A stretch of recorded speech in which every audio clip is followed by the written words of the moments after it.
Welcome to Multiple Sclerosis and Work, the Importance of Individual Factors. We're glad you're here. My name is Angie Hunt, Project Manager with the Work Wellness and Disability Prevention Institute, and I'll be moderating the webinar today. This webinar is made possible through the support of the Community Gaming Grant Program through the BC government, as well as donations and memberships to WWDPI. We thank our program partners, Pain BC, SPORE Chronic Pain Network, Education Advisory Committee, and speakers who contribute to this webinar series. While we're waiting for others to join us, I'll go over a few technical points for the webinar. You should be able to hear the presentation through your computer speakers or through the conference call line if you dialed in. Please use the question box to submit any issues you may be experiencing and to ask any questions you have related to the presentation. We will collect questions submitted throughout the presentation and follow the presentation with a Q&A based on the questions submitted. Following the webinar, any questions not answered in the allotted time will be answered and distributed after the event. The presentation will be recorded and posted for free on our website within a week, along with the slides. You'll be emailed the direct links for all of these items when they're available. As I mentioned, my name is Angie, and I'll be moderating the webinar and Q&A session. Our presenter today is Lauren Strober. Dr. Strober is a senior research scientist at the Kessler Foundation and an assistant research professor at Rutgers State University of New Jersey Medical School and a clinical neuropsychologist. Her research focuses on issues pertaining to psychological well-being and quality of life for those living with multiple sclerosis and the development of clinical interventions aimed at ameliorating the disease and person-specific factors found to account for detriments in functioning and well-being for those with MS. And now I'll hand it over to Lauren. Hi, everybody. Thank you, Angie. So I'm hoping today we can all learn a bit more about not only just the rates of unemployment in MS and the grave problems that it entails, but specifically more about what we know about the factors related to unemployment in MS. What are some of the outcomes associated with it, and what people can do if and when they do need to go out of the workforce. So just to highlight again, to see that here, if I can get this to go, actually, there we go. So one, we're going to talk about in part one, factors predictive of unemployment in MS. Part two, we'll talk about briefly some outcomes associated with unemployment in the general population as well as MS. And then what you should know and need to do to stay, quote, active and ensure a good quality of life if not working, both if as a patient or as a provider giving recommendations to patients. So this is just a great quote that I really hope kind of has an impact on everybody listening today, but employment serves as a proxy for issues critical to patients' perceived quality of life and well-being. And we know that MS clearly has an impact on employment. So we implore physicians and others providing health care to people with MS to routinely ask about employment and support thoughtful decision-making about employment status. And I hope some of the information that you are hearing today will help in making such informed decisions. So what do we know about unemployment in MS? Well, to start, we know that 90 to 96% of individuals with MS are employed prior to their diagnosis. And reports are about 60% are employed at the time of their diagnosis. However, it's estimated that 24 to 80% of individuals with MS are unemployed, and in general, only 40% are employed. Perhaps more striking is that 70 to 80% are unemployed within 5 years of diagnosis. And this dates back all the way to a much earlier study in 1965. So we're looking at over more than 50 years ago, half a century. And as you can see here, this was a prognostic looking at what the prospects for individuals with MS being employed. And you see a steep decline with 70% employed within the first 5 years of diagnosis, going down to about only half the sample being employed 6 to 10 years following diagnosis, and then finally 32% employed after 10 years. And this has been shown again, and actually in more recent estimates, we find that the rates are even higher within the first 5 years, and some show even much higher within the first 3 years of diagnosis. And if you think about the progression of MS, it gives the idea that there's a need for early intervention, but also more importantly, people might be deciding to leave the workforce voluntarily, because 75% of individuals with MS do leave voluntarily that have left, and maybe doing this prior to a significant level of disease progression, and begs the idea of what other factors could be at play there.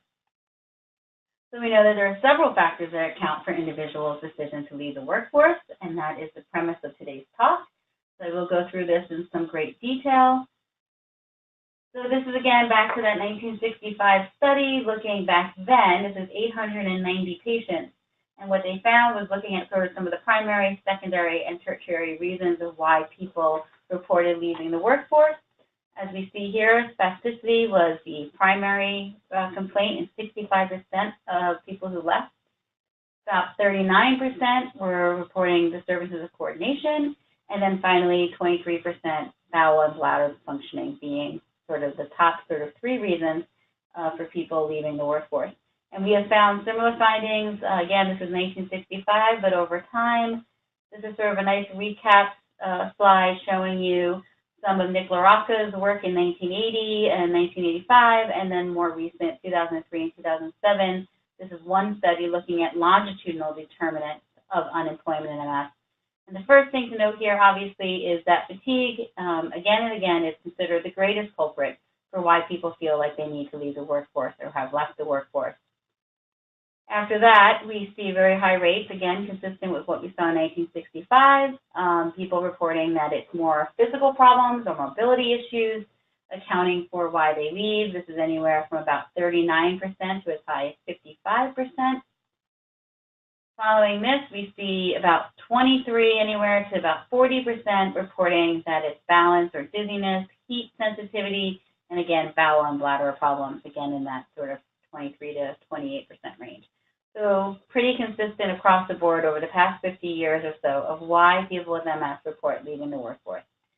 And again, only more recently, I think until we really had a better understanding about the cognitive issues associated with employment, about 35% are reporting that cognitive issues are one of the primary reasons for leaving work. And this is over and over again stated. As a matter of fact, fatigue and cognitive disturbance and mobility issues are probably the greatest reasons for people leaving the workforce. So when we look at all this, it kind of allows us to have a model. And we'll come back to this again later. But really, the sort of consensus at this point, and I'm going to show you some specific studies that have generated this model, is that factors that are related to unemployment and MS, you see here kind of in the orange, these are more person-specific or demographic factors. So things such as older age, less education, which also might be related to some less prestige or flexibility in work, and female gender. So these are the person-specific factors and demographics that contribute to the high rate of unemployment. Disease factors or disease variables, obviously things such as greater disease severity and a progressive course have consistently been shown to be predictive of those leaving the workforce. And then finally, the MS symptoms, things such as fatigue, and then specifically with cognition, both processing speed and memory. Again, this is not surprising given that these are the domains of cognition that are most likely impacted among individuals with MS. And it is consistently shown, even more so, the processing speed as measured by things such as the single-digit modalities test is the greatest predictor when it comes to cognition in determining who and has left the workforce, and also comparing people when they have left the workforce, that individuals are performing worse on measures such as the SPMT. So where did we acquire this data? So this is going back. This is a 1985 study. This was Nick LaRocca's work. This is probably the most seminal study actually looking at employment issues in MS. In this sample, 77% of 312 individuals were unemployed. What they found were that individuals who were unemployed were more disabled, younger, less educated, and female. So again, this has changed late, in time. Now we find it's more older age, but certainly back then it was younger. And again, it's the idea of early intervention for this first study. When they looked at this in sort of a model to predict how much is accounted for in predicting why people left in regression analyses. What they found actually, though, was that disease and demographics, which we just showed, only accounted for 14% of the variance. So it's a very small slice of the pie. And my research and others has really been trying to figure out, well, what could this other 86% be? Particularly, again, in younger, early onset individuals that are leaving the workforce. So there's a lot to be told about the 86%. Some of the things that I've investigated, one, this is looking initially at just cognitive testing, adding that. Could that add more to the model than just looking at disease variables and demographics? So this is 77 individuals with MS, and of them, 48% were unemployed. And we compared them on the MS functional composite, which also has a cognitive measure and gets at disease severity, as well as a neuropsychological test battery. What we can see here, again, those individuals that were unemployed were more apt to have a progressive course and also a longer disease duration.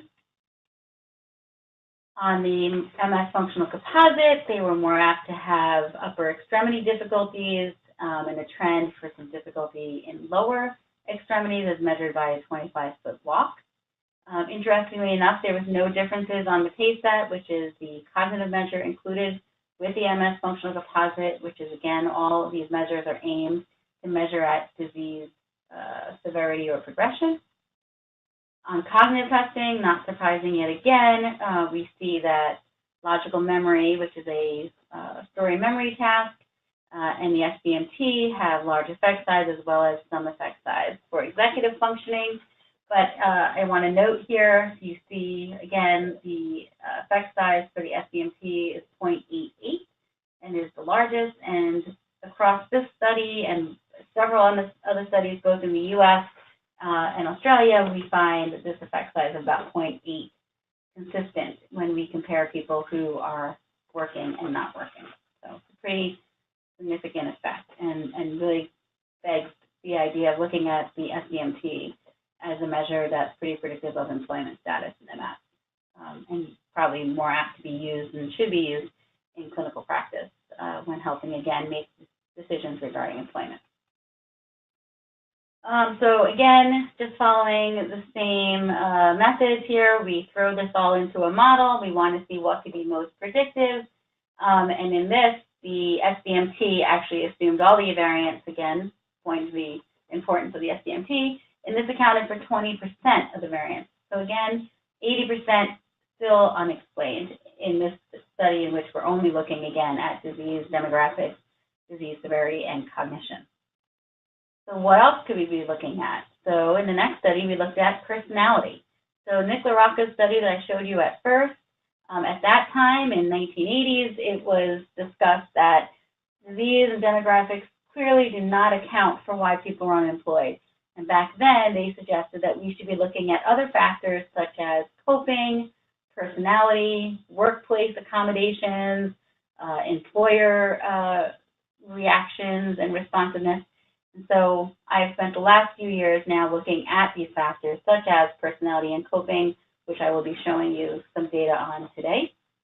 In this study, we had 101 individuals. These were enrolled in a clinical trial on cognition.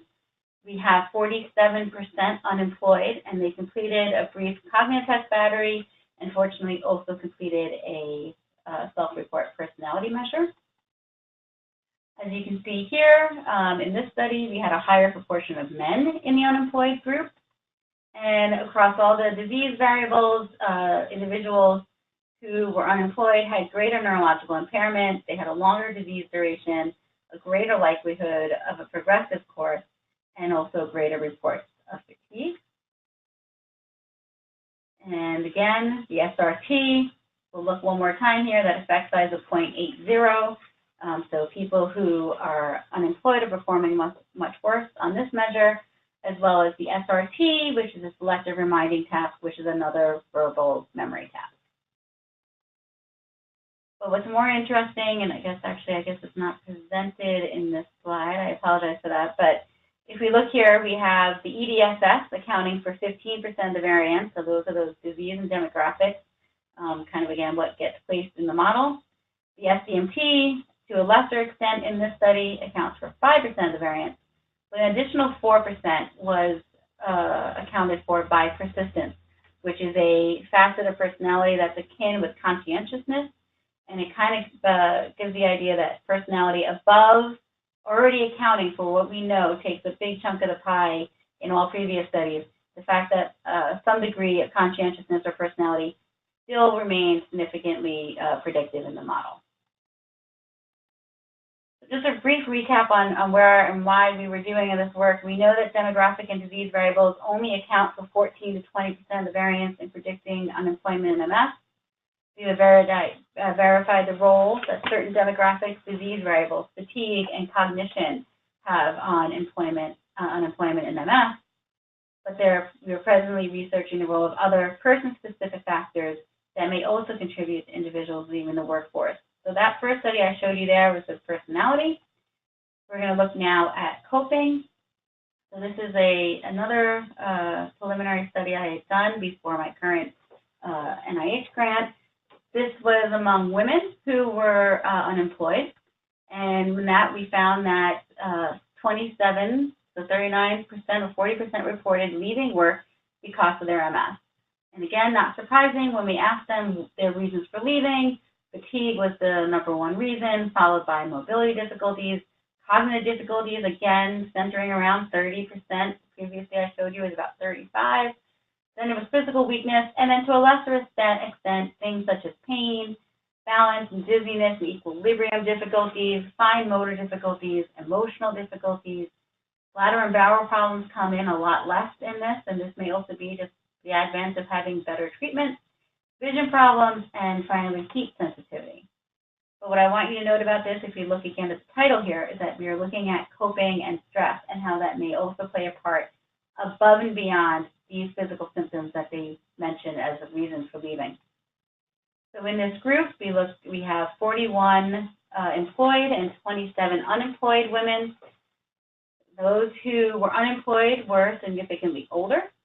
And again, not surprising, they had a longer disease duration, a higher EDSS, more likely to have a progressive course, and reporting more fatigue.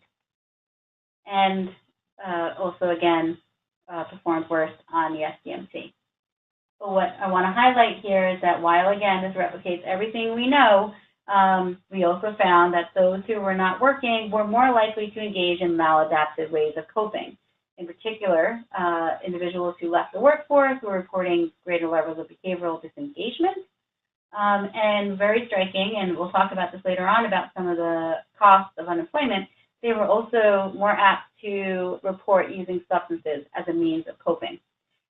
So something we also will talk about, but I want to point out at this moment too, what's really important here is that all the studies to date that I've shown you have been retrospective. So we're comparing people who are stating they're out of the workforce and those who say, I'm still working. We have no idea how long these individuals have been out of the workforce. We have no idea what were the factors that led them to leave the workforce. And we're merely just examining them sort of after the fact. And what I'm going to show you in a bit is we know that things such as depression and fatigue and substance use, it all tend to increase following unemployment in the healthy population. So we don't know if this is an artifact of them leaving or was present before they left the workforce, but all we have known in many, many years of all the research we've done is to date, people who are unemployed look worse off and have these symptoms. My larger NIH grant that I was awarded was basically based on these preliminary studies saying, we know that these are factors that seem to provide evidence that there is more at play than just the demographics and the disease variables, which we knew from the beginning do not account for enough of the variance to predict why people are leaving the workforce. But more importantly, the reason for the grant was that it was the first to say, let's prospectively study people. So we need to see, is this an artifact of being unemployed? Is it related to why they left? And the only way to do that, obviously, is to follow people longitudinally. And that is what we have done. And this is some preliminary data from this study. This is, again, looking at individuals who were recruited for the study, basically saying that we were looking at issues related to unemployment and MS. When we screen individuals, we ask them, are you currently working? Everyone had needed to be employed. And then we ask them, are you currently considering leaving the workforce due to your MS? Are you having difficulties related to it? And do you see yourself leaving within the next year or so as a result?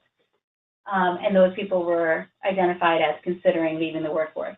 On the flip side, some people said, no, I haven't had any problems at work. Actually, I am doing just fine. I have these accommodations in place, or it really hasn't affected me yet. And those people were considered our staying group. So this is preliminary data. This is a much larger national sample, but this is looking at the first 20 individuals who told us they were considering leaving, and we matched them to 20 individuals who were staying. And as you can see here, which is again another great point to highlight here, the individuals who were considering, their mean disease duration was 5.54. So very consistent with what we've known in the past.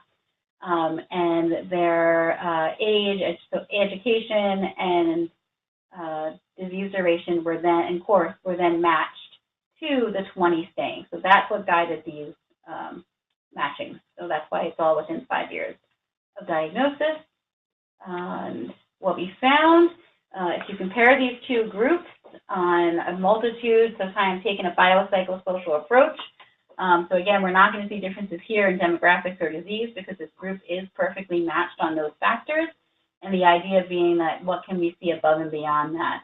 And we found that with regard to coping, again, we find this behavioral disengagement, and that was linked to people considering leaving work. Ironically, we found adaptive coping, so particularly use of humor, was more utilized by people who were staying employed. So coping is playing a role.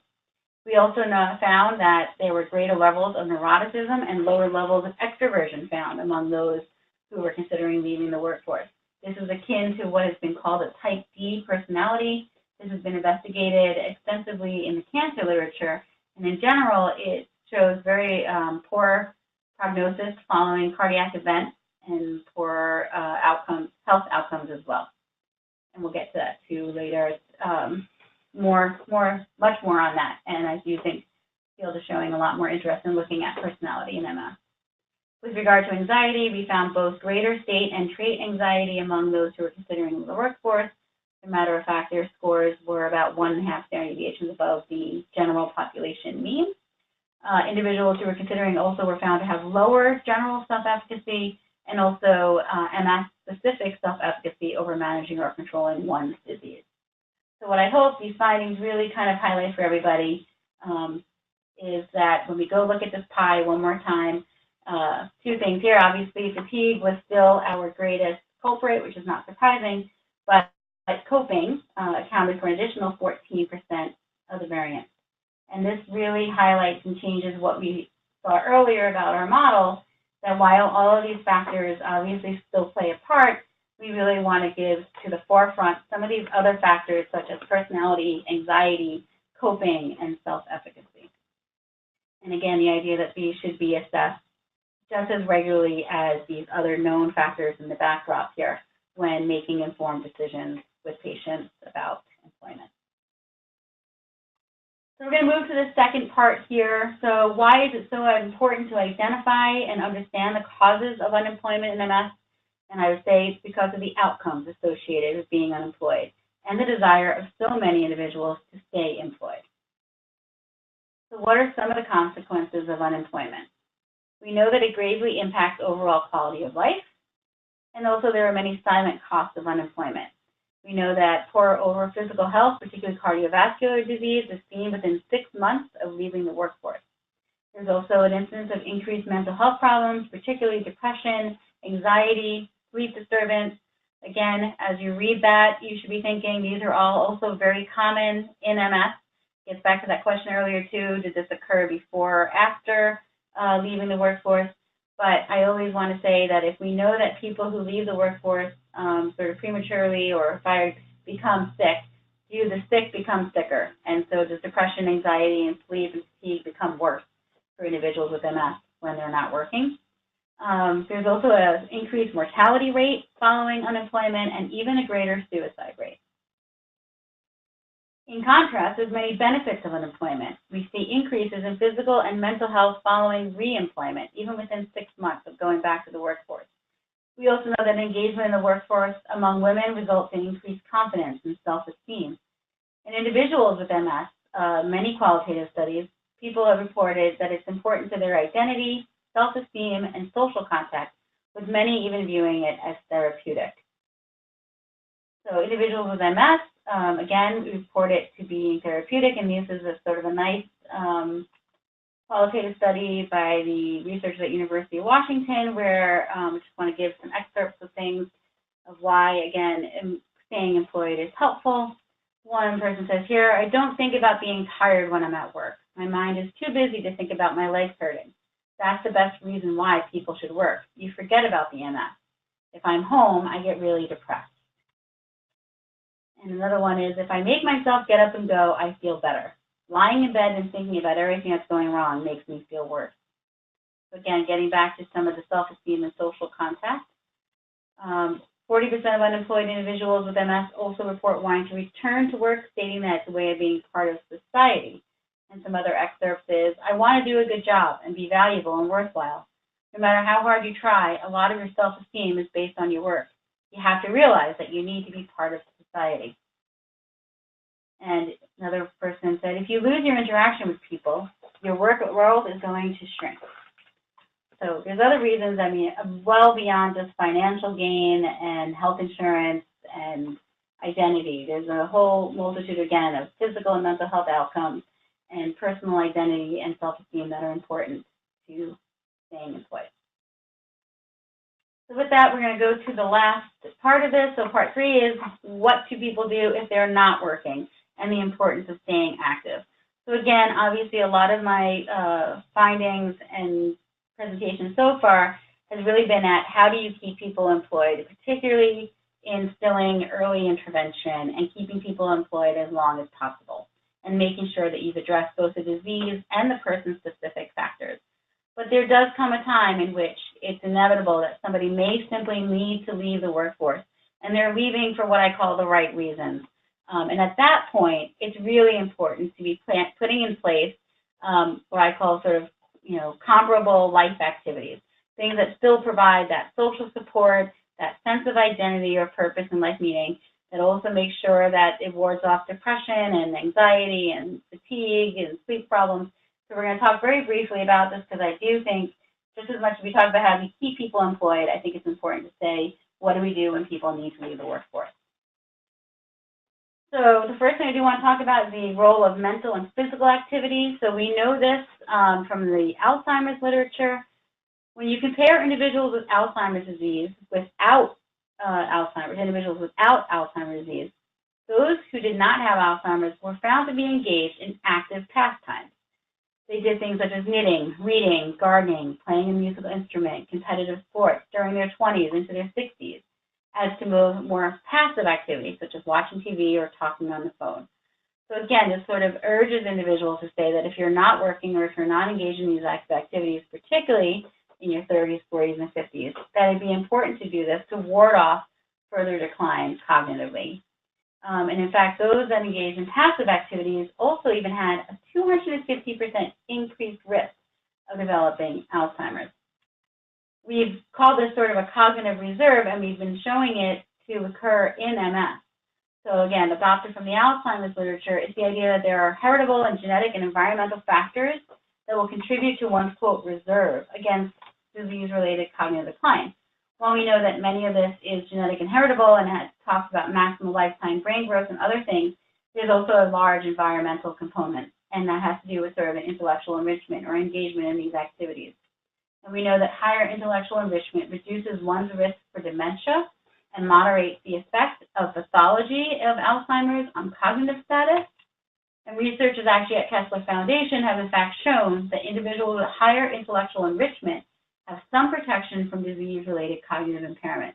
So again, cognitive reserve, the idea here does not mean that people won't become demented. It's that they can withstand a greater level of pathology of the disease before they behaviorally present with the cognitive problems. So it sort of serves as a buffer. And again, just highlights the importance of staying cognitively and physically active. So what things are can constitute intellectual enrichment when we study this? It's measured by many variables, so particularly education level and then vocabulary as sort of static post or pre-measures, but also we look at occupational attainment and cognitive leisure activities. And by cognitive leisure activities, we found that in early life, this could be related to intact cognitive status in MS, and again, this ability to withstand more severe brain atrophy before and without suffering that cognitive impairment. And so I just want to highlight here why, we're looking at the cognitive leisure activities and occupational attainment is that these are things that are amenable to training and to intervention and changing. And it also speaks to the idea that if we know that cognitive reserve plays a large part and that occupational attainment is part of it, predicting that later on, knowing that if we keep people employed longer and they are moving further along in their careers, this may ward off further decline down the road.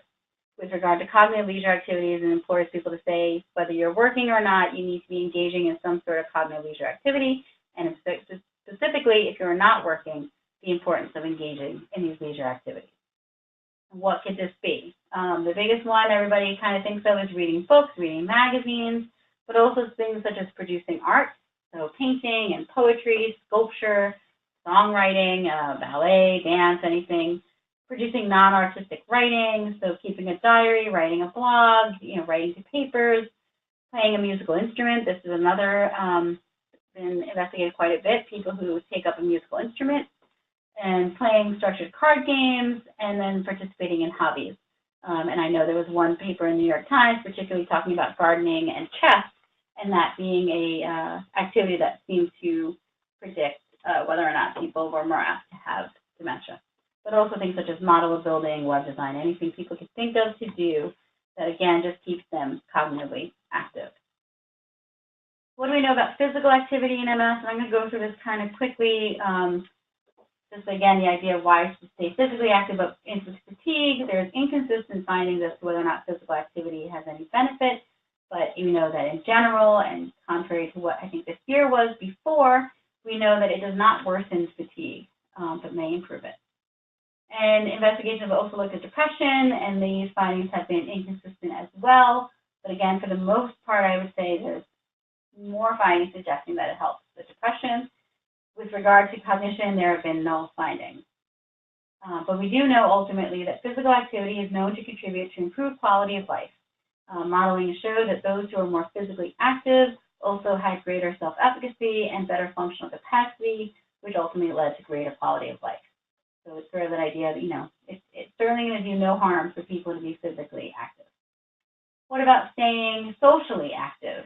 So we know that perceived level of social support has shown to be one of the greatest predictors of depression in MS. And again, stated earlier, and many individuals with MS stress the importance of social support as being one of the facets of employment that's most important. And in general, women also perceive the socialization of the workplace as being more important than the, quote, tasks or prestige of their jobs. And individuals with MS who engage in supportive interactions also report having a greater sense of purpose and less depression. Social support is also found to be one of the factors that helps individuals cope with their diagnosis and adjustment to MS. It's also a buffer for stressful life events. We've also shown that being employed and living with a spouse has been shown to contribute to quality of life, so speaking to some sort of degree of having a greater social network there. And even when controlling for demographics and disease variables, social support is a significant determinant of quality of life. And additionally, those with perceived social support report less fatigue, pain, and cognitive dysfunction, and better general health. So again, it's important, I always kind of give this last sort of take-home message, it's important to stay cognitively, physically, and socially active. So just want to talk briefly too, I mentioned earlier that when people are unemployed, we see a higher incidence of depression and sleep and anxiety, and just want to kind of talk about what people can do. So again, obviously for preserving mental health, particularly depression, it's important to stay involved and maintain a good social support network, assuring that you have a sense of purpose, meaning, and self-efficacy in what you are doing, particularly if work was providing much of that for individuals in the past. Sleep, it's important to engage in a good sleep hygiene behaviors. Avoid the no work, no alarm tendency. So people should still try to get up at the same time every day. And we also know that physical exercise can help with sleep and again, explores the idea of including this into the routine. And finally, fatigue. We know that sleep problems are a significant predictor of fatigue and MS. So if we go back to the tips above, making sure that we improve sleep and depression, we may see reductions in fatigue. So, in summary, we know that employment is a significant proxy for quality of life in MS. They provide purpose and meaning. It provides social support, self-confidence, self-efficacy, and overall well-being. Unemployment is also associated with many silent costs, such as poor overall physical health, mental health issues, and mortality and suicide rates. Predictors of employment in MS are both disease-related and person-specific. So as we looked at all those pie graphs, we see that disease course and duration, fatigue, processing speed and memory consistently been shown to be predictive.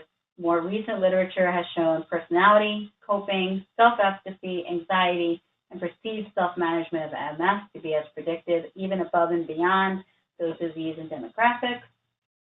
Consideration then are both warranted when making determinations regarding employment status. And interventions tailored to address the individual factors and the specific to them are likely to have the best result in assisting individuals staying employed.